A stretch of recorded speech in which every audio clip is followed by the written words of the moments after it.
극우 유튜브 출신 후보자를 대상으로 인사청문회를 한다는 게 국회를 조롱하고 무시하는 윤석열 정부에 대해 개탄스럽다는 입장을 먼저 밝힙니다. 김문수 후보자의 지난 10년여간의 활동을 한번 살펴봤습니다. 친재벌 반노조주의자, 내로남불 이중인격자, 극우 막말 유튜버, 확정 편향적 이념주의자, 친일 매국주의자로 평가되고 있고 대한민국의 고용과 노동을 책임지는 자리에 세우려는 윤석열 대통령의 국정 철학에 정말 많은 국민들이 경악을 금치 못하고 있습니다. 윤석열 대통령은 후보 시절부터 지금까지 줄곧 노동조합을 적대시하면서 노동개혁 운운하며 온갖 노동 탄압을 일삼았는데 이제는 극우 유튜브 출신을 자신의 아바타로 세운 것에 대해서 국민들은 분노하고 있습니다. 후보자의 국무위원 부적격 사유 중 가장 심각한 것을 말씀드리겠습니다. 화면 띄워주십시오. 예.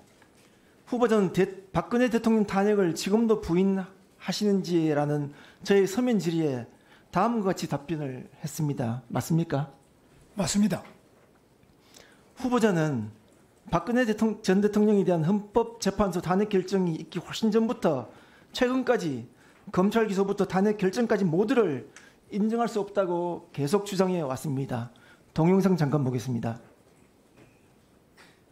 대한민국 국회의원 중에서 박근혜 대통령보다 더 깨끗한 사람은 없습니다. 대한민국 헌법재판소가 우리 대통령 이름도 안 받았는데 무슨 근거로 파면하는지 저는 정말 알 수가 없고 이해가 안 갑니다. 이런 식으로 파면을 하면은 저 국회의원 전부 다 파면해야 된다고 생각합니다. 이런 식으로 대통령을 파면하면 대한민국 헌법재판관 8명도 벌써 파면당해야 된다고 생각합니다. 네, 헌법재판관 8인을 탄핵해야 한다. 그 이후에도 대한민국 헌법재판소의 탄핵 결정을 비판하거나 인정하지 않는 은행은 수도 없이 많이 있습니다. 지난 2022년 10월 4일 경사노위위원장 취임식 당시에 탄핵에 반대한다. 나보다 더 깨끗한 사람이다. 그리고 올해 2월 4일입니다. SNS에 올린 내용입니다. 죄 없이 탄핵당하고 이런 글을 올렸습니다. 질문 드리겠습니다. 불과 1, 2년 전까지만 해도 탄핵 반대 입장을 밝혔는데 갑자기 헌재 결정을 인정하게 된 계기가 있습니까? 결정은 결정대로 인정 안 할 수가 없는 거죠. 그러나 이 박근혜 대통령 탄핵은 잘못됐기 때문에 역사적으로 다시 재평가될 것으로 보고 있습니다. 그럼 또 질문 드리겠습니다. 집회에서 빨간 윤석열이 죄 없는 박근혜 대통령을 잡아넣었다고 집회에서 발언했습니다. 그 입장 지금도 변함이 없는지 말씀 주십시오. 박근혜 대통령 탄핵을 윤석열 대통령이 한 건 아닙니다. 그때 집회 발언이 빨간, 여기서만 빨간은 공산주의자를 지칭하는 겁니다. 빨간 윤석열이 죄 없는 박근혜 대통령을 잡아넣었다고 집회에서 발언하셨습니다. 집회를 하다 보면 의원님 아시다시피 이야기가 좀 감정적이고 격한 그런 이야기가 나올 수 있다고 생각합니다. 그러면 감정적인 내용이고 전혀 그렇지는 않았다고 보면 됩니까? 그때는 제가 윤석열 대통령에 대해서 상당히 비판을 많이 했고요. 그 뒤로 윤석열 대통령이 조국 당시 수석에 대해서도 문제가 다음 있는 질문 바로 드리겠습니다. 아까 잠깐 답변을 하셨는데 서면 답변 두 번째 내용입니다. 역사적으로 재평가라는 의미가 어떤 의미입니까? 제가 박근혜 대통령하고는 우리가 같은 학년에 나이도 같고 같이 쭉 살았기 때문에 그분이 뇌물죄로 구속된다면 저도 뇌물죄죠. 그분은 정말 뇌물 줘도 뇌물도 알지도 못하고 받을 사람도 아닙니다. 알겠습니다. 제가 서면 질의에 대한 답변 두 문장이 시사하는 바가 아주 큽니다. 10년간 수도 없이 태극기 광장에서 또 공적인 자리에서 SNS 통해서 박근혜 전 대통령이 탄핵 무효를 주장하고 대한민국 헌법과 헌정 질서를 부인해 왔습니다. 그런데 고용노동부 장관 후보자로 지명되니까 갑자기 입장을 바꿨습니다. 그렇지만 내면 깊숙이 자리다 보니 그 신념은 하루아침에 바뀌지 않기 때문에 역사가 재평가할 것이라고 그렇게 답변을 남긴 것 같습니다. 지금 후보자가 얘기하는 박근혜 전 대통령 탄핵의 주된 이유는 돈을 받고 안 받고 이런 문제가 아닙니다. 제가 헌법재판소 결정문에 내용이 나와 있습니다.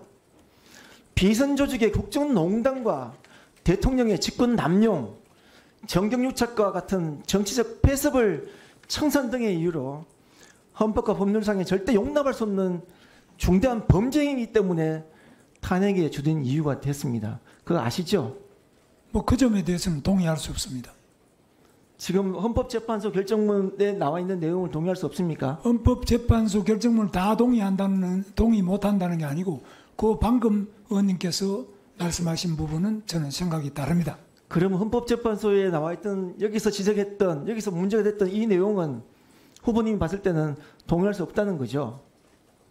헌법 질서를 후보님은 동의하지 헌법 질서를 박근혜 대통령이 헌법 질서를 뭘 어떻게 파괴했다고요? 아니요. 여기에 헌법재판소에서 결정한 탄핵의 주된 사유를 제가 아까 말씀을 드렸잖아요.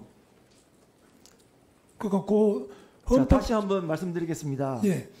비선조직의 국정농단과 대통령 직권 남용, 정경유착과 같은 정치적 폐석 청산을 위한 이 탄핵의 주된 사유였습니다. 박근혜 대통령이 뭐 정경유착을 했다 이렇게 저는 보지 않습니다. 헌법재판소 결정문에 나와 있는 문구인데도 그렇습니까? 재판소 결정문에 나와 있어도 그 부분이 만약 그렇다면은 사면 복권 과정이 그렇게 이루어질 수 없을 겁니다. 저는 그때 헌법재판소의 결정이 문제가 있었음에도 불구하고 제가 그 재판소 결정이기 때문에 인정한다고 말씀드렸고요. 그러나 거기에 대해서 제가 동의하고 그 하나하나 의원님 말씀하신 문구 하나하나를 동의한다고 말씀드릴 수는 없습니다. 네, 정리하시죠. 예. 예, 1분 안에 정리해 주십시오. 우리 후보자님의 이 신념과 사고가 다시 한 번 더 확인되는 자리인 것 같습니다. 헌법재판소의 결정의 주된 사유임에도 불구하고 동의를 하지 않고 인정을 할 수 없는 그런 부분입니다. 돈을 한 푼도 안 받았다. 그래서 죄가 없다. 이 부분은 탄핵 결정의 본질을 호도하는 내용입니다. 헌법재판관을 탄핵해야 한다면서 현장에서 그렇게 선동했던 분이 저는 화면이 내려갔군요. 서면 질의에 대한 그 답변 내용을 보고는 참 그간의 신념이 이 서면 답변을 보고는 어떻게 이렇게 하루아침에 바뀔 수가 있는지 참 의아했습니다. 실은 의아했습니다만 결국은 의아하지 않는 걸로 결정을 내겠습니다. 혹시 지금이라도 후보직에서 사퇴할 용의는 없으십니까? 없습니다.